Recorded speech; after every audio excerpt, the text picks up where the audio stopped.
Kumusta, Gemini? Kumusta ka? Maligayang pagdating sa channel at sa iyong pagbabasa, Gemini. Ikokonekta natin ang iyong enerhiya para sa mga araw na ito. Ipinaalala ko sa iyo na ito ay pangkalahatang pagbabasa, kaya hihilingin ko sa iyo na kunin lamang ang mga impormasyong tumutugma sa iyo at ang hindi ay hayaan mo na lamang. At bukod pa rito, mahalaga ring tingnan ang iyong lunar sign at ascendant sign na magbibigay daan sa iyo na makakita ng higit pa sa maaring dumating. Sisimulan ko ang iyong pagbabasa, Gemini, gamit ang magandang orakulong ito na nagdadala ng mensahe mula sa kung ano ang nakasulat sa mga bituin para sa iyo. Kaya tingnan natin kung ano ang sinasabi ng mga gabay. Bueno, Pluto, ang tagapagbago. Kailangang yakapin ang panloob na transformasyon. Ang iyong kapangyarihan sa pagpapanibago ay magdadala sa iyo sa sariling transformasyon. Ito ay isang sandali kung saan tatayo ka sa isang yugto kung saan magkakaroon ka ng kamalayan na iwanan ang luma upang magbigay daan sa bago. Tiyak na marami sa inyo ang tumatalikod na sa maraming bagay na hindi na tumutugma sa inyo, ngunit naging mulat din kayo sa pagtanggal ng mga emosyon, pagtanggal ng mga relasyon at pagbabalanse sa lahat ng usaping ito. At mula sa transformasyon, tingnan ang hinaharap ng may mga bagay na nagbibigay sa iyo ng halaga, hindi na yung mga nagbabawas sa iyo, at magbigay ng espasyo sa anumang nais pumasok sa inyong buhay. At tayo ay humahakbang. Ito ang kagustuhan na mayroon ka upang buksan ang pinto para sa bago, walang duda, hindi ba? At ang buhay ay tunay na makakagulat sa iyo ng malaki, hindi ba? Tingnan natin kung ano ang sinasabi ng mga anghel, Gemini. Laging ito ay mga pangkalahatang pagbabasa. Maaaring kailanganin mong talakayin ang iyong particular na kaso at para doon ay maaari kang magkaroon ng personal na konsultasyon sa akin. Mag-schedule ka sa pamamagitan ng website, laging makikita ang direksyon sa video, ngunit meron ka ring nakapin na komento sa iyong sign upang makapasok ka ng komportable sa pahinga. Tingnan mo kung gaano kasaya kung paano ka gugulatin ng buhay. Gugulatin ka nito sa maraming paraan dahil ang mga hindi inaasahang pangyayari ay magaganap sa mga susunod na oras at tunay na maaari kang mabigla, maaari kang magulat. Nakikita mo kung gaano kahalaga, napakahalagang maunawaan na. Bagaman ito ay nagdudulot ng sakit, nagdudulot ng kalungkutan, at kasama nito ay nagdadala ng maraming magkahalong emosyon. Ang pag-iwan sa isang bagay, ang pag-iwan sa isang bagay sa nakaraan, ang pagtatapos ng isang sitwasyon, ang paglalagay ng tuldok sa isang sitwasyon ay maaring maging napakaluwag at napakaginhawa. Kaya ang ginagawa rin nito ay sorpresahin ka ng swerte, sorpresahin ka ng pagkilos, sorpresahin ka ng pag-unlad. Gugulatin ka nito sa bilis ng mga pangyayari dahil ang pananatili sa enerhiyang hindi na gumagalaw na wala ng buhay. Ang ginagawa nito ay harangan tayo. Harangan tayo para sa trabaho, harangan tayo para sa ibang relasyon sa pag-ibig, harangan tayo para sa isang bagong relasyon sa pag-ibig. Kung gusto natin, syempre kung tayo ay kasama ng isang tao, kasama ang ating mga kaibigan, o pati na rin sa ating personal na buhay. Kaya, ang paglaya na yon ay kasing kailangan ng benepisyo mula sa sandaling lumitaw ang Eight of Wands. Dahil ang Eight of Wands ay isang pampasigla ng malikhayang enerhiya na nakakagulat, mabilis, napakabilis, na nagdadala ng komunikasyon, na nagdadala ng tawag sa telepono, na nagdadala ng mga pagkikita, na nagdadala ng mga pagsasaayos, na nagdadala ng mga pagkakataon, na nagdadala ng mga sorpresa, gaya ng sinabi ko sa iyo. At mga bagay na hindi mo man lang maisip dahil ganoon talaga, dahil tunay mong napapansin na ang buhay ay bumibilis sa paraang baka ngayon ay wala kang ginagawa at bukas ay paggising mo ay puno na ang iyong agenda. Meron kang maraming kliyente na asikasuhin, meron kang pagkikita, meron kang meeting, paglabas mo sa isang meeting, pupunta ka sa isa pa, nakikipag-usap ka sa isang tao, nakikipag-interaksyon ka sa mga social network. Ano pa man, dahil nakikita kita ng ganyan. Nakikita kita na pataas at pababa. Sinasabi nito sa akin ang tungkol sa isang napakahalagang komunikasyon na darating dala ng isang bagay na nagbibigay sa iyo ng hustisya. Dahil narito ang King of Swords. Ang King of Swords ay isang barahan na nagsasabi sa atin na ang isang tao ay kumikilos ng matalino, matapat, objektibo, at matino. At higit sa lahat, ito ay darating din siyempre dala ng isang komunikasyon dahil ang taong ito, dahil siya ay napakatalino, siya ay napakatuso, Alam niya na kailangan niyang lumapit ng may panukala. Alam niya na kailangan niyang lumapit ng may kahulugan. Alam niya na kailangan niyang lumapit ng may malinaw na layunin upang magkaroon ng pakikipag-usap sa iyo na nagtatakda tungkol sa kung anong pagsama nito. Dahil hindi lamang ito maaaring tungkol sa pag-ibig, maaaring tungkol sa trabaho, maaaring tungkol sa negosyo, maaaring tungkol sa pagbili ng isang bagay na mahalaga, maaaring tungkol sa isang proyekto na gagawin niya kasama ka. Dahil ito ay nasa tabi ng Page of Pentacles. Kaya ang taong ito, na isang taong maraming alam sa ginagawa niya, na maaaring isang profesional, siya ay lalapit sa sandaling ito dahil alam niya na kailangan niyang ipakita ang sarili ngayon na may isang bagay na para sa iyo at para sa taong ito ay magiging napakabuti at makakakuha kayo ng napakagandang mga bagay mula sa lahat ng ito. Magkakaroon ng napakagandang resulta mula sa lahat ng ito. Siyempre, maaari itong maging isang taong interesado, hindi ko yung inaalis, hindi ba? Ang isang matalino, mahusay, at may kakayahang tao, gaya ng isang King of Swords ay alam na alam kung ano ang dapat niyang gawin upang muling lumapit sa iyong buhay, upang bumalik, upang kumonekta sa iyo, upang mabawi ang umiiral na ugnayan din. Siyempre ito ay ikaw, ibinabahagi mo ang enerhiya ng hangin, hindi ba ang sa King of Swords? Kaya ikaw din ay nasa isang napakalinaw na mental na enerhiya ng may maraming determinasyon at higit sa lahat sa iyong mga labi, sa iyong bibig. Kung ano ang lalabas sa iyong bibig, paumanhin ay totoo. Kaya naman, maghanda sila dahil ang Gemini ay darating ng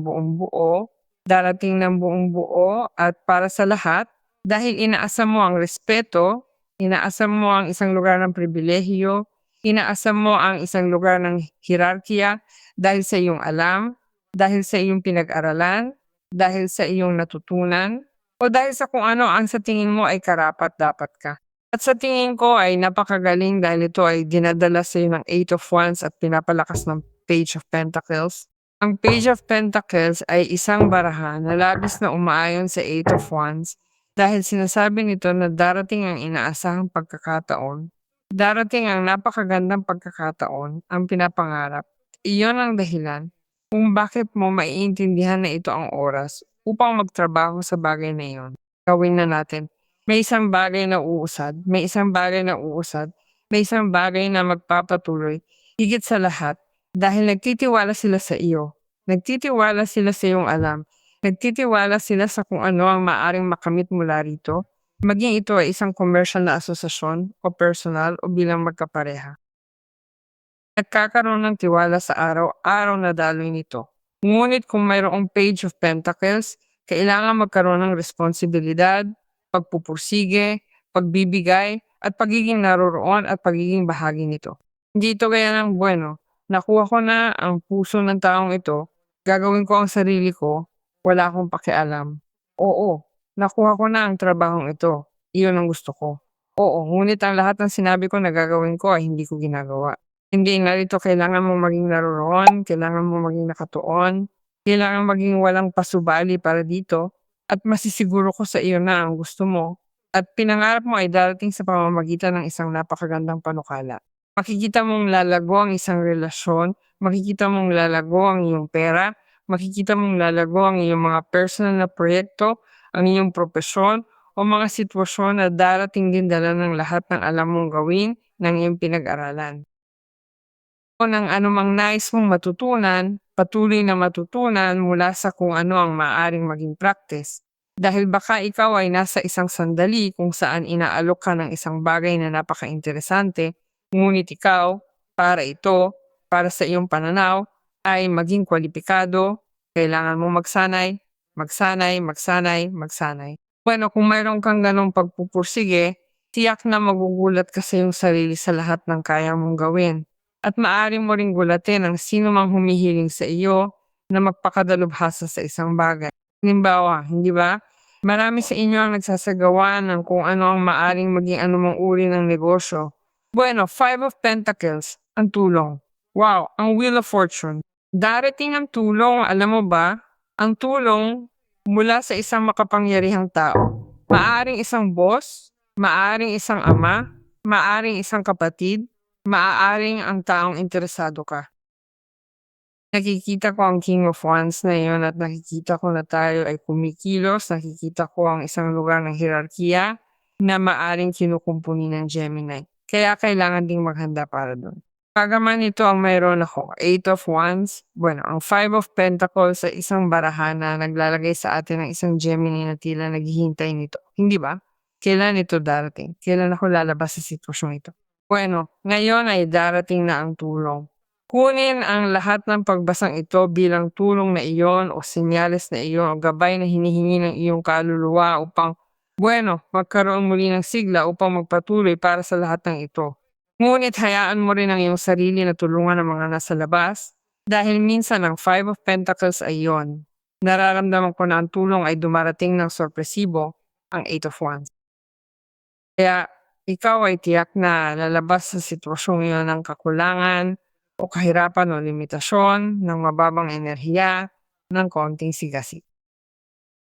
Sa ilang mga kaso, nararamdaman ito bilang pagkapagod, masamang kalusugan, lahat ay nakakaranas ng maganda at ako ay hindi. Bueno, lahat ng iyon ay magbabago, magbabago at oo, magbabago. Narito ang Wheel of Fortune. Magbabago ang isang yugto ng iyong buhay, magbabago ang isang yugto ng iyong buhay at magsisimula kang kumilos ng may kaugnayan o alinsunod at sa isang kumpletong sinerhiya sa universo. Ang Wheel of Fortune ay isang barahan na sumasabay sa pagbabago ng yugto, pagbabago ng sunod-sunod na pangyayari, pagbabago ng swerte, gaya ng gusto ninyo, ngunit sumasabay ito sa lahat ng ito sa iyong mga tamang desisyon sa Eight of Wands na ito. At ang pag-iwan sa isang bagay sa nakaraan, ang pag-iwan sa isang bagay sa nakaraan, sa lugar na dapat nitong kalagyan, ang paglalagay ng tuldok sa isang bagay. At iyon ngayon ay nagdadala sa iyo ng malaking gantimpala at ang lahat ay sumasabay sa iyo sa isang paggalaw na nagpaparamdam sa iyong buhay na mas balanse na nasa axis. Nakikita mo na ang mga pagkakataon ay nagsisimulang magdala sa iyo ng maraming personal na pag-unlad at higit sa lahat, ang pagkonekta sa iyo sa mga tamang tao ang makaugnay din sa isang konteksto na nag-uugnay sa iyo sa iyong pag-unlad. Dahil nararamdaman ko yon, di ba? Ang Wheel of Fortune ay lilipat ka patungo sa lugar ng yaman, patungo sa lugar ng pag-unlad dahil ikaw, ano man ang mangyari, ay mauupo sa lugar ng King of Wands. Higit pa sa katotohanan na ikaw ay syempre sinusuportahan ng King of Wands na ito na nabanggit ko na sa iyo. Syempre ikaw ay naglalayon para doon, hindi ba? Naglalayon kang baguhin ang iyong buhay at iyan ay nagbabago sa paraang matatagpuan mo ang iyong sarili sa ganap na pagbabagong ito ng realidad na napapanahon na nagiging sanhi ng iyong pagsisimulang mag-vibrate sa enerhiyang ito ng napakaraming swerte dahil isa rin itong barahan ng swerte at pag-unlad gaya ng sa King of Wands. Maraming bagay ang nagbabago. Maraming bagay ang nagbabago. Nagbabago ang pamumuho ng gagawin mo rito, ang negosyong ito. Nagbabago ang iyong ekonomiya, ang iyong mga kita. Dito ay hindi. Dito ay nagkaroon ng mga pagkalugi.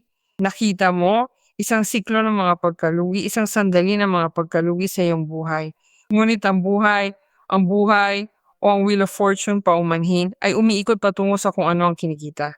Ibig sabihin, ito ay isang bagay na talagang kapansin-pansin, hindi ba? Dito ay nagkaroon ng mga pagkalugi, dito ito ay nagbabago patungo sa kung ano ang tubo, dahil ang Wheel of Fortune ay nasa tabi ng King of Wands. Kaya sa tingin ko, ang lahat dito ay nagdadala sa iyo patungo roon, hindi ba?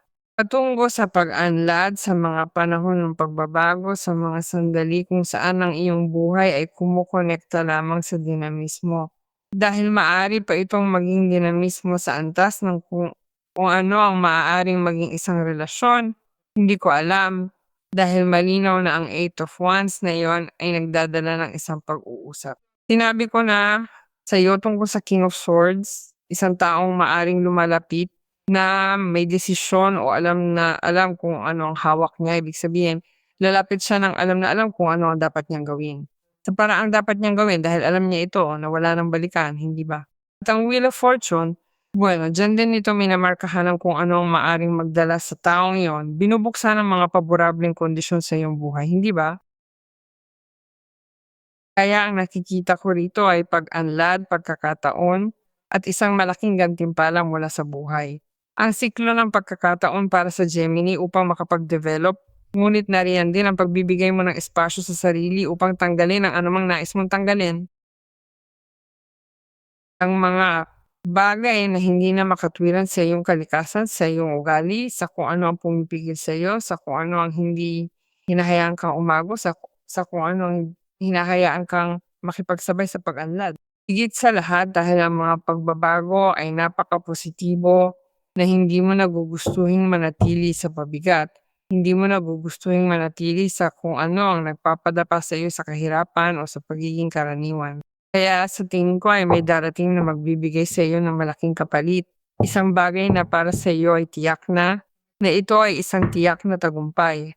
At ito ay nakahanay sa kamay ng isang bagay na gagawin mo kasama ang isang tao dahil sinabi ko na ito sa iyo sa unang linya ng pagbabasa. At maaari itong maging isang relasyonal na bagay, oo, ngunit gayon din at ako ay may malaking pagkiling sa iyo. Ito ay isang bagay na darating kapag kailangan mo ito at ito ay may kinalaman sa pag-unlad na ito sa ekonomiya at trabaho. Minsan hindi ito nangyayari gaya ng inaasahan mo, ngunit hindi nito inaalis ang katotohanan na ito ang pinakahihintay na pagkakataon. Dahil kung susuriin natin ang kaso, ito ang pinaka-inaasam mo. Bueno, dumating na ang Archangel Metatron upang sabihin sa atin ang tungkol sa kung ano ang tulay sa pagitan ng langit at lupa. Dito ako dumating upang tulungan kang ipahayag ang iyong mga pangarap sa pisikal na eroplano. Ang enerhiya ko ay nag-uugnay sa iyo sa kapangyarihan ng paglikha. Parang mago, hindi ba? Hatid niya ang mahikang iyon. Dito ay sinasabi niya sa akin, bagaman ang mga pagpapahayag ay matagal dumating, hinihiling ko sa iyo na magtiwala dahil ang lahat ay nakahanay sa iyong banal na oras. Hinihiling ko sa iyo na tawagin ako upang gabayan ka sa proseso ng paglikha dahil nang magkasama ay bibigyan natin ng buhay ang mga pinakamalalim na hangarin. Dahil na sa Eight of Wands na ito at sa Wheel of Fortune ay naroroon na ang sinabi sa atin ng Archangel Metatron. Kaya, Gemini, hinihiling ko sa iyo na magtiwala at magdekreto dahil ito ay brutal, kolosal, at darating para sa iyo.